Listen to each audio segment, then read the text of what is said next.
How to write in 4th grade. A narrative structure. Describe a memorable event. Time needed, 3 days, 30 minutes each day. Materials needed: blank paper, lined paper, basic narrative worksheet, setting worksheet, paint a picture worksheet, describe a person worksheet, and class writing paper. In the first 2 writing assignments, you worked on describing a place and a person. These are 2 important elements that are used at the beginning of every story: the setting and character. For this assignment, you're going to practice using them in your own story. You're going to write about a memorable event with a friend. Real writers begin their work by brainstorming. What is a memorable event with a friend that you could write about? It could be as simple as playing a game of ping pong in the basement, driving to a baseball game, having a water balloon fight, or going to see a movie. Using a lined sheet of paper, take 3 minutes to write down events you remember doing with a friend. As you do this, think how much easier it was to describe a small, specific place. This is also going to be true in writing your story. Try to think of specific events. Here's an example of a list that someone might have written down. Notice they stayed away from big subjects that are difficult to describe. Take a look at the narrative worksheet. We know what the setting is, time and place, and we know how to describe character, including character traits. Because this is an exercise, you will only be describing one friend in your story, even if more people were involved. After setting the scene and introducing the main character, the author begins the story. The story has a beginning, a middle, and an end. Pick an event from your list that has a beginning, a middle, and an end. Here's an example of one event that includes all the elements of a story. It has your friend, a beginning, a middle, and an end. Here's another example.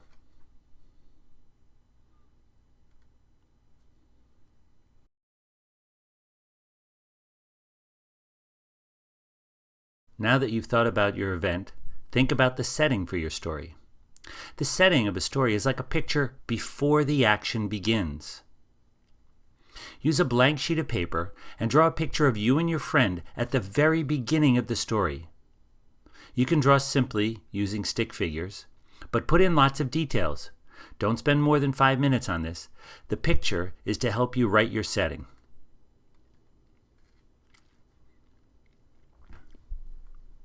Look at the picture or the setting you've drawn for your story. You're going to use it while you complete the setting worksheet. The first elements to write down are the when. When is your picture? It was the summer of my 10th birthday. It was the day after my baby brother was born. It was just after breakfast, before my dad drove us to school. Notice that all of my examples are prepositional phrases. Prepositions usually tell where and when something happened. The where. Where is your picture? It was next to the big tree in your backyard.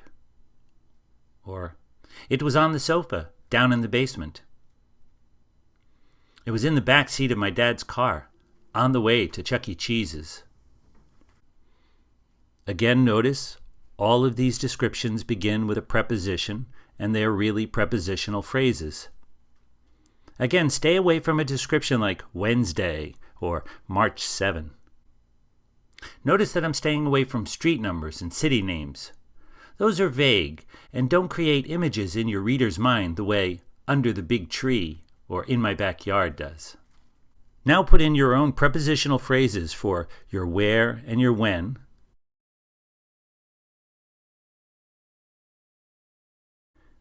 Now think of some adjective-noun pairs that are in your picture. What would your reader see and or hear if they were in your setting? A hot yellow sun? A gurgling creek? Blaring TV? Tasty chocolate cupcakes? Find 4 descriptive adjective-noun pairs of what your reader would hear and see.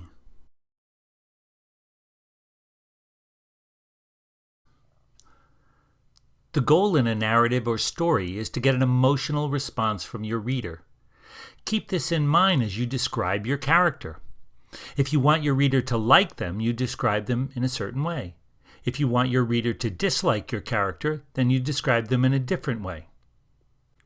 He had dark eyes, dark skin, dark hair, and he was as thin as a flagpole. Best of all, Ralphie Jordan was a world champion smiler. Nobody had a bigger smile or used it more often. We like Ralphie. He was a big, beefy man with hardly any neck, although he did have a very large mustache. She was thin and blonde, and had nearly twice the usual amount of neck, which came in very useful as she spent so much of her time craning over garden fences spying on the neighbors. Mr. and Mrs. Dursley are not nice people. There was Chester, with Mr. Monroe's towel draped across his back and tied under his neck like a cape. That was strange enough, but on his face was an expression that sent chills down my spine. His eyes were wide and staring. The corners of his mouth were pulled back in an evil grimace. His teeth were bared and gleaming in the morning light. He cackled menacingly and threw back his head as if he were laughing at all of us. I'm scared of Chester. Some descriptive details need an explanation or an example to make it clear to your reader. These kinds of details are often called traits. If you are describing your mom and you say she is clever, your reader probably won't understand what you mean. You would need to give another sentence or two explaining how she is clever. My mom quickly learns how to do things that take my dad a long time to learn. She was able to fix the dishwasher after my dad had given up. Now your reader knows what you mean when you say, your mom is clever. Think of an action, an event, or a behavior that would be a good example to describe your character. Write a sentence or two about it on the action-behavior line. Then choose a word to summarize this action behavior and write it on the trait line.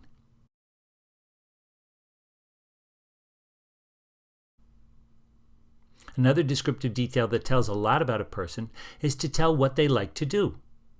It's also a detail that often needs an explanation or an example. Caden likes to play music. Does he sit in a chair and play classical CDs? Is he a drummer in a metalhead band that plays in a bar every Friday night? Explain or give an example so your reader understands what your character likes to do.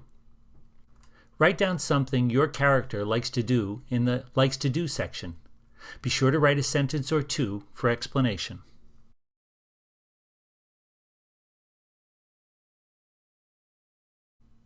Finally, what is your story about? What happened at the beginning of your story? What happened in the middle of your story? What happened at the end of the story? Don't write with complete sentences. Just jot down ideas that you can later turn into complete sentences. You are not writing your story here. Instead, you are making a roadmap where your character will travel when you do write your story.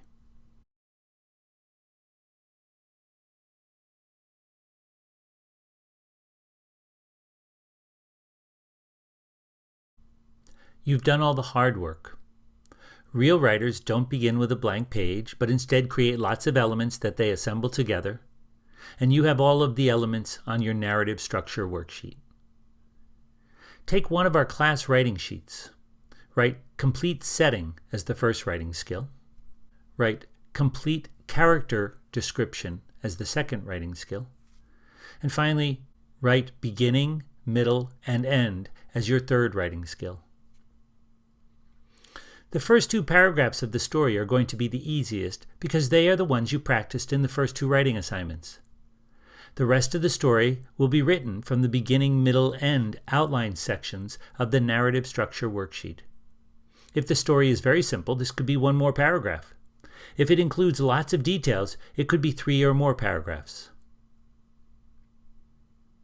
Pick a detail from the setting section of your worksheet and write your opening sentence. Then continue using all of the details about when, where, and the noun-adjective pairs. Here's an example. It was the spring of my 10th birthday. I was standing next to the big tree in my backyard. It was after breakfast, and I was waiting for my dad to drive me to school. Next to me was a pile of squishy water balloons. Overhead, the hot yellow sun beat down. It was going to be a hot day. Water was gurgling out of the hose. Birds were chirping in the tree. My school bag felt heavy on my back. I included 2 details from when, 2 from where, and my 4 adjective noun pairs that describe what people hear and see. No action has taken place, and the reader is waiting for me to introduce a character. Check your setting. Count all of the elements. After you write your setting, be prepared to read it aloud to the class.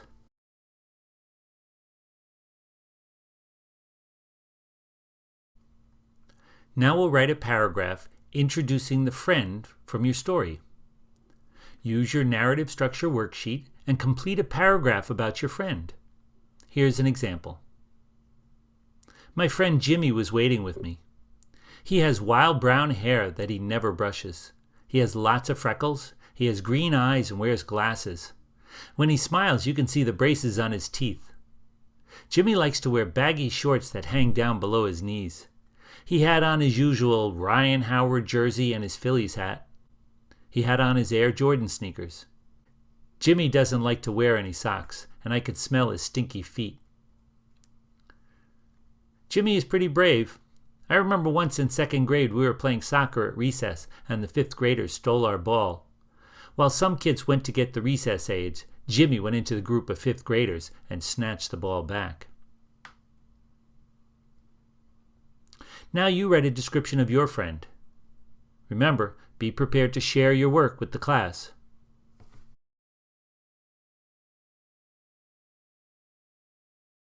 You have set the scene for your story in paragraph 1. You introduced your friend in paragraph 2. Now tell your story. Use simple sentences and tell it from front to back. Here's an example. Jimmy complained about going to school. I picked up a water balloon and threw it at the house. He picked one up and threw it at me. We bombarded each other until there were no more water balloons, so I used the hose. Eventually, we were both soaked. Dad came out of the house yelling. We both had to change, and everybody was late for school and work.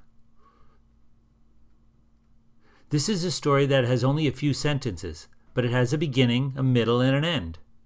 Use your imagination, and you could fill the story with lots of details and make it very exciting. Now you write your own story. Remember, you've already given the setting and introduced your character.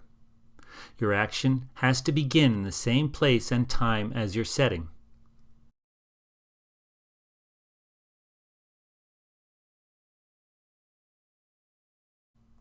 Now you need to check your story. Go back to the beginning and quietly read. If one of your sentences doesn't sound right, then there probably is something wrong. Does your story end too abruptly? Fix it.